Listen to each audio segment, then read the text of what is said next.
اعوذ باللہ من الشیطان الرجیم بسم اللہ الرحمن الرحیم۔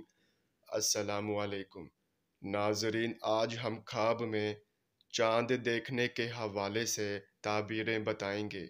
اس سے پہلے اگر آپ نے ابھی تک ہمارے چینل کو سبسکرائب نہیں کیا ہے تو سبسکرائب کر کے گھنٹی کے نشان کو دبا دیں تاکہ آپ کو دیگر آنے والے خواب کی تعبیریں سب سے پہلے مل سکے۔ چلیے اب چلتے ہیں خواب کی طرف۔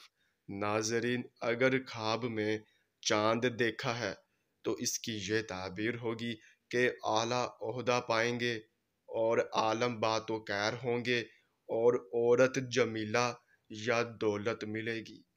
اور اگر چاند کو گود میں دیکھا ہے یا گھر میں دیکھا ہے تو فرزند سعادت مند پیدا ہوگا، فرزند یعنی کہ بیٹا پیدا ہوگا اور عورت صاحب جمال ملے گی۔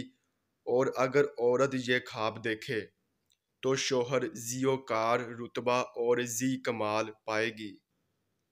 اور اگر چاند کو دھندلا دیکھا ہے تو اسقاط حمل ہو جائے گا اور پیدائش میں کچھ نہ کچھ خلل آئے گا۔ ناظرین، اس خواب کا صدقہ لازمی دیں۔ اور اگر چاند گرہن لگتے دیکھا ہے تو غم و اندوہ کی سختی میں مبتلا ہوں گے اور جان و مال کے نقصان کی علامت ہے۔ ناظرین، یہ تھی اس خواب کی تعبیر۔ چلیے اب چلتے ہیں، انشاءاللہ پھر ملاقات ہوگی، تب تک کے لیے اللہ حافظ۔